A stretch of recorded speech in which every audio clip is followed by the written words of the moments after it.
નમસ્કાર મિત્રો, SP education ચેનલમાં આપ સૌનું હાર્દિક સ્વાગત છે। આપણી ચેનલ પર જો નવા હો તો ચેનલને સબસ્ક્રાઇબ કરી લેજો, જેથી તમને ટેટ ટાટ સરકારી ભરતીની સરકારી પરીક્ષાઓને લગતી નવી અપડેટ મળતી રહે। જો આપણી ટેલિગ્રામ ચેનલ પર જોઈન ન થયો તો ત્યાં થઈ જજો, વિડીયોની નીચે લિંક મૂકેલ છે, ત્યાં પણ તમને શિક્ષણને લગતી ઘણી માહિતી મળી રહેશે। હંગામી જ્ઞાન સહાયકના બદલે કાયમી શિક્ષકની ભરતી માટે ઉમેદવારોનું અભિયાન ચલાવવામાં આવ્યું છે। 32,000થી વધુ શિક્ષકોની ખાલી જગ્યા જોવા મળી રહી છે। રાજ્ય સરકાર દ્વારા જ્ઞાન સહાયકોની ભરતી 11 માસ માટે કરવામાં આવી હતી, તે પૂર્ણ થતાં જૂન મહિનામાં શાળાઓ શરૂ થઈ રહી છે। ત્યારે ફરી 11 માસ માટે કરાર રિન્યૂ કરવાની જાહેરાત કરવા સામે સરકાર કાયમી શિક્ષકની ભરતી કરે તેવું અભિયાન ઉમેદવારો દ્વારા શરૂ કરાયું છે।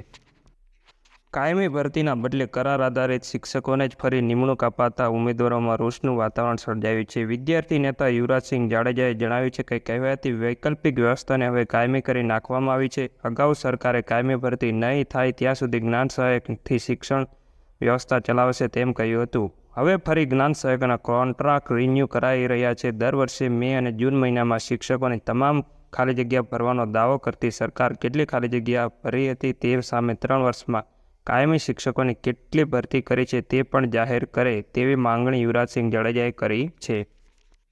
કાયમી શિક્ષકની ભરતીની માંગ સાથે સોશિયલ મીડિયા ઉપર ઉમેદવારો દ્વારા પણ અભિયાન શરૂ કરાયું છે। તેમના કહેવા મુજબ જ્ઞાન સહાયકોના પગાર ઓછા હોય છે અને કરાર પૂર્ણ થઈ જાય પછી રિન્યૂ ન કરાય ત્યાં સુધી નોકરી પર લટકતી તલવાર જેવી સ્થિતિ બાળકોને ભણાવતા શિક્ષકોની થઈ ગઈ છે। અગાઉ મંજૂર કરેલી વિદ્યા સહાયકોની તમામ ભરતી પણ હજુ સુધી કરાઈ નહીં હોવાનો દાવો ઉમેદવારોએ કર્યો હતો। આજનો વિડીયો બસ આટલું, મળશું નેક્સ્ટ વિડીયોમાં।